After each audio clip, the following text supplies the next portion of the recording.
It seems harmless at first. You wake up, grab a cup of coffee and sit at your desk. Suddenly 6 or 7 hours have passed and you're still there. Maybe you only stood up to use the restroom or refill your cup and didn't really move otherwise. Then the workday ends and you try to relax. How? By sitting again on the couch, watching a series of video, playing something, or scrolling through your phone. This is how most people live their days without even noticing. But that's where the silent threat hides, the one that's slowly damaging your kidneys every single day, without warning and without pain, just because of sitting too long. Have you ever thought about how many hours a day you spend sitting? Most people underestimate and say around 4 or 5 hours, but when you add up work, commuting, eating, and entertainment, it easily exceeds 8 hours. A study from the year 2019 with more than 100,000 adults showed that this amount of sitting alone increases the chance of needing dialysis by 13%. So yes, just sitting all day even with no symptoms, no pain, and perfect test results may still be slowly ruining your kidneys without you being aware of it. Here's the reason.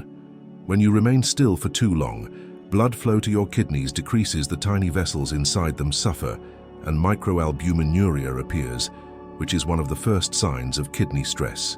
On top of that, being sedentary activates hormones like angiotensin type 2, and aldosterone increases systemic inflammation and raises blood pressure, which together accelerate kidney function loss. Have your legs ever felt heavy at the end of the day? Have you ever felt exhausted even though you didn't do anything physical? Have you spent days going only from the chair to the couch and back? That weakens your kidneys week by week. People often say, "Doctor, I don't have time for the gym. I've got young kids, 2 jobs and classes at night." I understand, I meet people like that daily, but this is not about becoming an athlete. This is about movement, about breaking the cycle of inactivity. You don't need a treadmill or a personal trainer. You need intention every hour. Get up for 3 to 5 minutes. Stretch, walk. Go up and down stairs. Use your commute to walk a little more. Get off 2 stops early, park farther away, skip the elevator and take the stairs. These are small, simple actions that even the busiest people can do. Studies show that just 150 minutes a week of moderate activity, like walking, greatly reduces the risk of chronic kidney disease. But even if that's too much, start with what you can, 1 step at a time.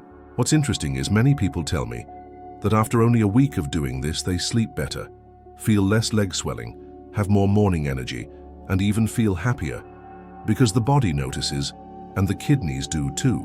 I like to compare kidneys to aquarium filters. Imagine a tank without oxygen water standing still. Debris piling up, no circulation, it turns toxic, and your body works the same way without movement. Your blood flow worsens and waste builds up. This is why moving your body isn't a luxury. It's a biological requirement. I understand that making changes isn't simple, but you know what's even harder? Spending several hours, 3 times a week, for many years, connected to a dialysis machine, all because something as simple as getting up from your chair was overlooked. So let me ask you directly, will you wait until an abnormal test result gives you a warning, or will you start today by taking short breaks, standing, stretching, and protecting your kidneys with small, conscious actions? Stand up, get moving, do it for yourself and your future. Your kidneys cannot scream for help, but they're grateful every time you choose movement over stillness. Have you noticed how the most automatic moments of our day often carry the most hidden risks? Like rushing in the morning and tossing 1 or 2 spoonfuls of sugar into your coffee without thinking, or salting your food before even tasting it, or when Sunday barbecues quietly become a Thursday through Sunday routine because it's just a little piece. These tiny, everyday food habits slowly create a silent trap for your kidneys. Most people today don't eat thoughtfully, they eat impulsively. And sadly, many of the foods we consume without noticing are pushing our kidneys into overdrive every single day. Too much salt, sugar, and especially red meat are major enemies to kidney function. And I'm not exaggerating. Kidney doctors and nutritionists across the globe agree that these 3 elements, when consumed excessively and consistently, fuel chronic inflammation, high blood pressure, and strain the kidneys. Let's start with salt. The World Health Organization advises no more than 5 grams per day. That's just 1 level teaspoon. Do you know how many people actually stick to that limit? Almost no one, because we forget salt isn't only in the shaker. It hides in bottled sauces, deli meats, sliced bread, crackers, cheese, bouillon cubes, and even sugar-free soda. So, even those who think they're cutting back may be exceeding the limit without realizing it. The danger isn't just high blood pressure, which alone damages kidneys over time, but also the direct impact sodium has on your renal system. Excess salt forces kidneys to work harder, increases fluid retention, raises pressure, and leads to chronic kidney disease. I've seen young patients with damaged kidneys who had no family history, no diabetes, but lived on instant noodles, salty snacks, and frozen meals, day after day. Now let's talk about sugar. You don't have to be diabetic for sugar to harm your kidneys. Many assume only diabetics should worry, but that's not true. Frequent intake of refined sugar increases insulin resistance. That's the first step toward metabolic syndrome, obesity, and eventually type 2 diabetes, all directly linked to the progression of chronic kidney disease. On top of that, excess sugar raises uric acid levels, which can lead to kidney stones and creates a low-grade inflammation that silently erodes the kidney's filtering system over time. In this very moment, a single choice can begin to protect your kidneys. Don't wait, take action today. I've treated countless patients whose kidney tests showed abnormalities, and when we explored their lifestyles, we found a deep reliance on sweets, sodas, artificial juices, and processed snacks. And the same question always arises, but doctor, it's just a little dessert in the afternoon. Can it really be that harmful? Yes, it can, and it is. Now for perhaps the most controversial part, animal-based proteins. Red meat, deli meats, too much chicken, and unnecessary whey protein supplements all contribute to the strain. When you consume too much protein, your body produces nitrogenous waste that your kidneys must filter.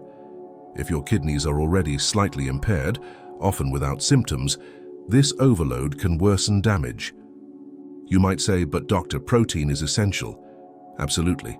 I personally recommend proper intake, but there's a big difference between balanced nutrition and excessive, unconscious intake, especially from animals.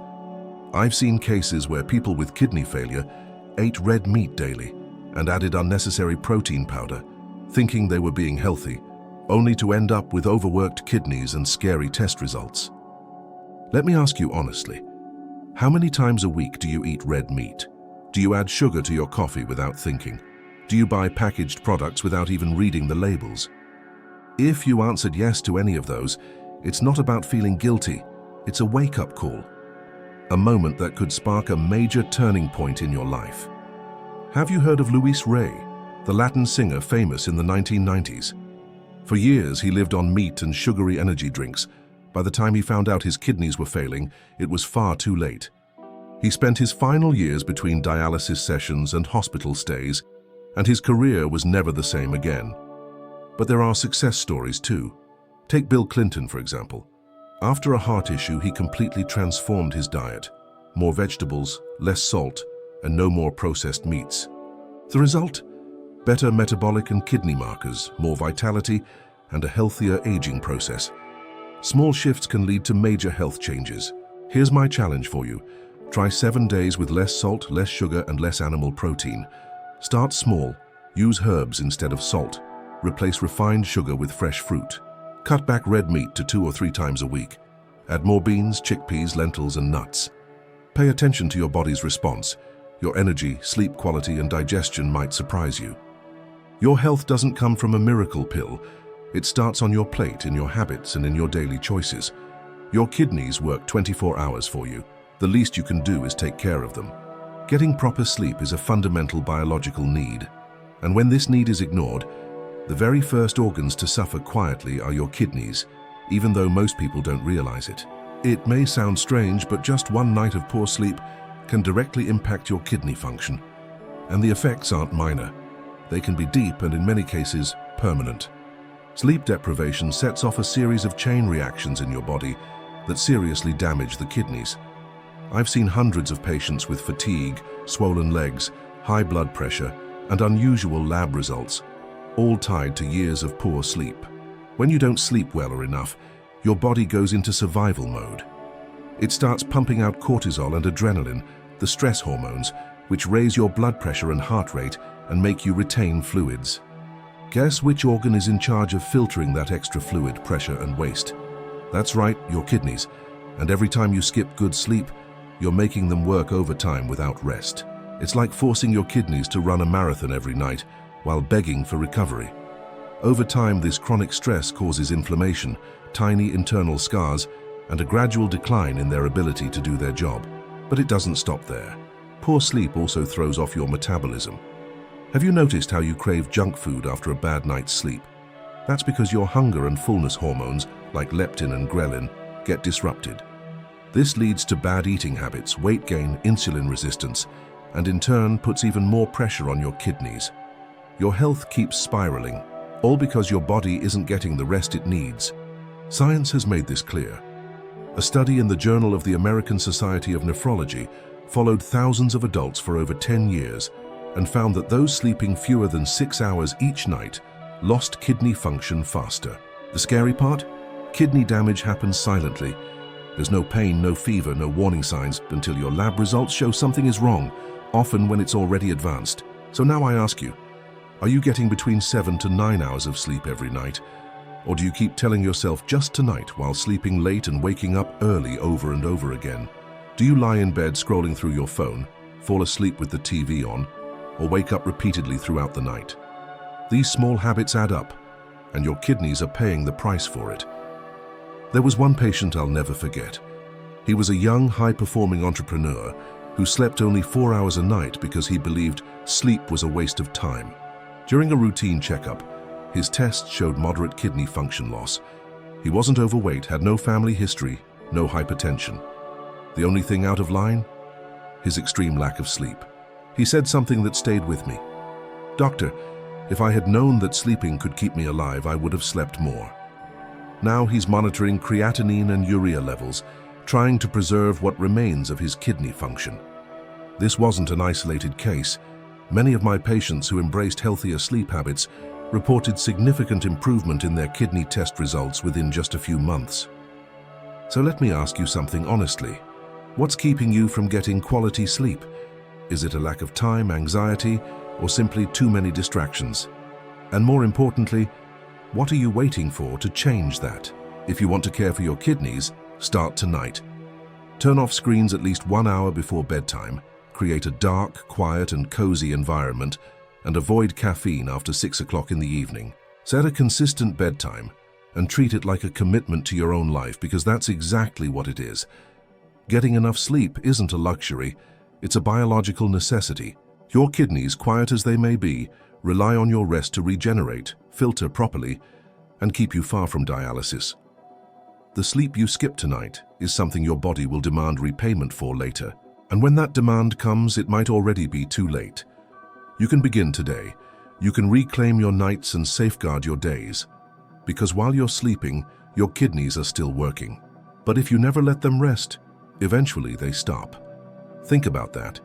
Some people say having a little drink every day is good for the heart, or that a nightcap helps you relax and sleep. You've probably heard the phrase, "Everything in excess is harmful, but in moderation it's fine." But when we're talking about alcohol's impact on your kidneys, moderation must be taken far more seriously. What seems like a harmless social habit might actually be quietly shortening your kidneys' lifespan. Most people severely underestimate what alcohol does inside the body. While the liver is often mentioned as the first to suffer, kidneys are equally affected. Alcohol blocks the antidiuretic hormone, causing increased urination, which leads to dehydration and mineral loss. This forces your kidneys to work overtime to maintain balance. And when that stress repeats, day after day, weekend after weekend, the damage piles up, silently but dangerously. How many times have you woken up with a dry mouth, a pounding headache, and dark-colored urine after drinking? That's your body signaling dehydration and kidney overload. The trouble is, alcohol doesn't usually cause immediate or obvious harm. It wears down the body gradually, especially when paired with poor diet, smoking, or frequent use of anti-inflammatories. A study published in Kidney International showed that people who drink more than 4 standard drinks daily face a much higher risk of developing chronic kidney disease, not to mention the blood pressure spikes caused by alcohol. Drinking too much contributes directly to hypertension, which is the second leading cause of kidney failure. Making this combination a silent and dangerous threat working against your health. Now I want to ask you a question, and answer it honestly, not for me, but for yourself. How many drinks do you usually have each day? And more importantly, do you even know what a standard drink really means? Many people say just one glass of wine, yet that glass often holds twice the standard serving. Or they claim just one beer, but actually go through 3 cans without realizing it. The maximum limit considered safe, though still debated, is 2 drinks a day for men and 1 for women. And for those over 65 years old, the safe limit drops to just 1. This isn't about people who drink heavily every day. I'm talking about social drinking, that just to unwind habit, or only on weekends, where the real trap lies, a quiet consistency that chips away at your health unnoticed.